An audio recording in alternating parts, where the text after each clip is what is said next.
अब देखो, एक बहुत ही इंपॉर्टेंट टॉपिक है इसमें, डायरेक्शन कोसाइन और डायरेक्शन रेशियो। ठीक है, क्या है? डायरेक्शन कोसाइन और या क्या है, एक डायरेक्शन रेशियो। ठीक है, वेक्टर में भी आया था, ठीक है, और 3D में भी आएगा।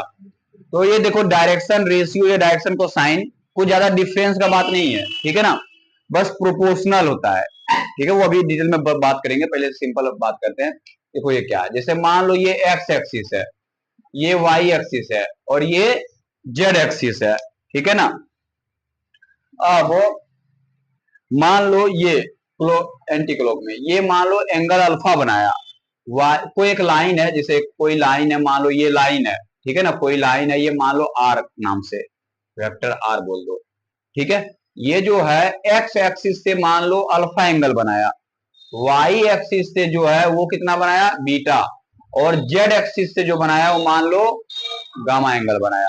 ठीक है, तो देखो एक्स एक्सिस कह लो तो l equal to l m n से डिनोट करेंगे, ठीक है ना, डायरेक्शन कोसाइन को एल एम एन से डिनोट करेंगे।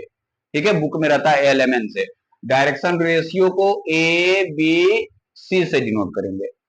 ठीक है, अब देखो एल इक्वल टू क्या हुआ, एल इक्वल टू क्या हो जाएगा, कोस अल्फा।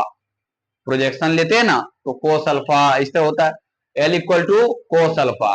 इसी तरह एम इक्वल टू क्या हो जाएगा, कोस बीटा। ठीक है, इसी तरह से एन इक्वल टू क्या हो जाएगा, कोस गामा। ये जो एल एम एन ये जो निकल के आ रहा है, ये क्या निकल के आ रहा है, डायरेक्शन कोसाइन, डायरेक्शन कोसाइन। अब देखो, अब इसमें एक दो तीन टर्म जो कि हमें ध्यान रखना है यार। देखो डायरेक्शन रेशियो से भी इसको देखो लिंक करते हैं। अगर देखो ये जो डायरेक्शन रेशियो है ना, डायरेक्शन रेशियो को ऐसे लिख सकते हैं, ए कंपोनेंट ए, सुन लो, a equal to lambda multiply l. मतलब ये जो डायरेक्शन कोसाइन आया ना, इसी में एक प्रोपोर्शनल होता है, मतलब कोई एक अमाउंट से मल्टीप्लाई कर दिए, मान लो लेमडा से मल्टीप्लाई कर दिए, तो एल में अगर लेमडा से मल्टीप्लाई करेंगे तो डायरेक्शन रेशियो निकल के आ गया ए। इसी तरह से बी निकालना है तो लेमडा मल्टीप्लाई एम। इसी तरह से सी निकालना है तो लेमडा मल्टीप्लाई एन। ठीक है, और इसी से अगर हम एल लिखना चाहें तो क्या हो जाएगा, एल अपोन में लेमडा। इसी तरह से हमें मान लो एम लिखना चाहें तो क्या हो जाएगा, बी अपोन में लेमडा। इसी तरह से अगर हम लिखना चाहें एन तो क्या हो जाएगा, सी अपोन में, अगर लेमडा वन हो जाए, अगर लेमडा वन हो जाए, अगर देख नहीं रहा है, अगर लेमडा वन हो जाए तो देखो क्या हो जाएगा, लेमडा अगर वन हो जाए तो क्या हो जाएगा, l equal to a, m equal to b, n equal to c. मतलब अगर लेमडा प्रोपोर्शनल सेम हो जाए वन तो क्या होगा, डायरेक्शन कोसाइन और डायरेक्शन रेशियो सेम आएगा। ठीक है, अब इसमें देखो दो तीन बात, इधर दिख रहा है, इधर दिख रहा है ना, ठीक है। अब देखो इसमें एक दो पॉइंट हमें ध्यान रखना है, क्या ध्यान रखना है कि l square plus m square plus n square का जो वैल्यू निकल के आएगा वो कितना निकल के आएगा, वन। ठीक है, दिख रहा है ना यहाँ पे, क्या निकल का, वन। ये न्यूमेरिकल सॉल्व करने में हेल्प करेगा ये पॉइंट। ठीक है, अब एक एग्जांपल से देखो, अगर मान लो कोई वेक्टर आर है, ठीक है, अब मान लो लिखा हुआ है 2i plus 3j plus 4k, ये वेक्टर है, और बोल दे इसका डायरेक्शन रेशियो बताओ, डायरेक्शन कोसाइन बताओ। ठीक है, तो देखो ये जो वैल्यू है, ठीक है ना, ए बी सी, ये क्या आ जाएगा, 2 3 4, ये जो निकल का आया ये क्या है, डायरेक्शन रेशियो। अगर हमें इसी का डायरेक्शन कोसाइन निकालना है, ठीक है, तो डायरेक्शन कोसाइन निकालने के लिए देखो क्या करेंगे, ये एक्स कंपोनेंट 2 डिवाइड में मोड ले लो इसका, 2 का स्क्वायर, 3 का स्क्वायर, 4 का स्क्वायर, तो ये जो वैल्यू निकल के आएगा। इसी तरह क्या होगा, 3 बाई अंडर रूट 2 का स्क्वायर कितना होगा, 4, 3 का स्क्वायर 9, 16, 9 कितने हो जाएंगे, 9 प्लस 25, 29। ये क्या हो जाएगा 29। इसी तरह 4/√29। ये जो निकल के आया ये क्या है, डायरेक्शन कोसाइन है, ये डायरेक्शन रेशियो। सोचो अब डायरेक्शन कोसाइन में ही √29 से सबको मल्टीप्लाई कर देंगे, ये आ जाएगा। मतलब डायरेक्शन रेशियो और डायरेक्शन कोसाइन बस एक मल्टीपल है, एक प्रोपोर्शनल है, जैसे यही है ना। ठीक है, अब इसको हम अगर 2 से मल्टीप्लाई कर दें क्या हो जाएगा 4i plus 6j plus 8k। ठीक है, अगर कहीं कॉमन निकल रहा है तो कॉमन भी ले सकते हैं, तो ये पता चल गया।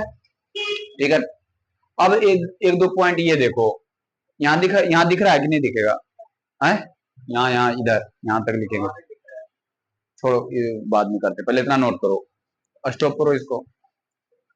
इधर देखो देखो, देखिए अगर मान लो कि आपके पास 2 पॉइंट है, एक है x1 y1 z1। ठीक है, एक जो पॉइंट है वो मान लो x2 y2 और z2 है लिखा हुआ, और बोल दे कि ये लाइन का, ठीक है, डायरेक्शन रेशियो बताओ। डायरेक्शन, क्वेश्चन ऐसा आएगा 1 मार्क्स का, डायरेक्शन रेशियो बताओ। ठीक है, तो डायरेक्शन रेशियो देखो किस तरह निकालेंगे, x2 minus x1, x2 minus x1। ठीक है, ये एक कंपोनेंट हो गया। फिर क्या y2 माइनस y1, एक कंपोनेंट ये हो गया।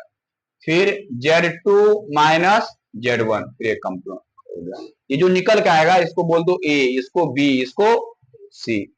ठीक है, अब इसी लाइन का बोल दे डायरेक्शन को साइन निकालने के लिए, इसी लाइन का अगर बोल दिया जाए कि डायरेक्शन को साइन बताइए क्या होगा। ठीक है, तो डायरेक्शन को साइन देखो निकालने के लिए क्या करेंगे, x2 minus x1 under root सारे का स्क्वायर लेना है, तो x2 माइनस x1 का स्क्वायर, y2 माइनस y1 का स्क्वायर, z2 माइनस z1 का स्क्वायर। ठीक है, तो ये किसका हो गया, इसके नीचे। फिर इसके नीचे क्या होगा, यहाँ पे y2 माइनस y1, देखो हम इतना लंबा नहीं लिख रहे हैं, इसको बस ऐसे लिख दे रहे हैं। इसके जगह पे क्या हो गया a b c, यहाँ पर हम शॉर्ट में लिख दे रहे हैं क्या, a square plus b square plus, फिर देखो यहाँ पे z2 minus z1 under root, फिर से क्या a square plus b square plus c square. तो ये जो निकल के आएगा ये क्या है, डायरेक्शन कोसाइन है। समझे बात, जब भी 2 पॉइंट दिया रहे डायरेक्शन रेशियो निकालना है तो दोनों को माइनस कर देंगे, x2 minus x1, y2 minus y1, z2 minus z1। इसी तरह डायरेक्शन को साइन निकालना है तो ये जो पॉइंट है ये डिवाइड में इसका मैग्नीट्यूड अंडर रूट लेके, फिर ये निकाल, ये अपॉन अंडर रूट हो जाएगा। समझ गए ना बात। अगर इसको डिनोट अगर करें तो क्या हो जाएगा, a upon under root a square plus b square plus c square. इस तरह b अपॉन क्या हो जाएगा, under root a square plus b square plus c square, c upon under root a square b square और c square. ठीक है, निकल जाएगा ना। और एक दो पॉइंट अगर देख लेते हैं, कुछ बचा है क्या, हाँ और एक दो पॉइंट थोड़ा देख लो, यहाँ पे दिख जाएगा। ठीक है, एक दो पॉइंट अभी देख लो, पहले थोड़ा सा देखना। ये एक्स एक्सिस है, ये यहाँ दिख रहा है ना, एक्स है, वाई है और ये जेड है। ठीक है, अब जो डायरेक्शन रेशियो का बात करें, बोल देगा क्या, डायरेक्शन रेशियो बताओ एक्स एक्सिस पे, एक्स एक्सिस पे। देखो एक्स एक्सिस पे तो ये ए होगा, तो क्या हो जाएगा, देखो a, 0, 0। ठीक है, इसी तरह बोल दे डायरेक्शन रेशियो बताओ y एक्सिस का, तो 0, y एक्सिस पे क्या b, क्या होगा 0, b, 0। इसी तरह बोल दे डायरेक्शन रेशियो बताओ किसका, z एक्सिस का, क्या हुआ 0, 0, ये क्या हो जाएगा c।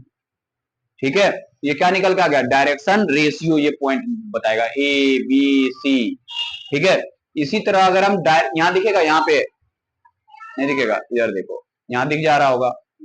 इसी तरह से देखो डायरेक्शन रेशियो अगर हमें बताना, डायरेक्शन रेशियो क्या, डायरेक्शन कोसाइन बताना हो, ठीक है, जैसे ये एक्स एक्सिस है, ये वाई है और ये जेड है, ठीक है, तो ये 1, ये 1 और ये 1।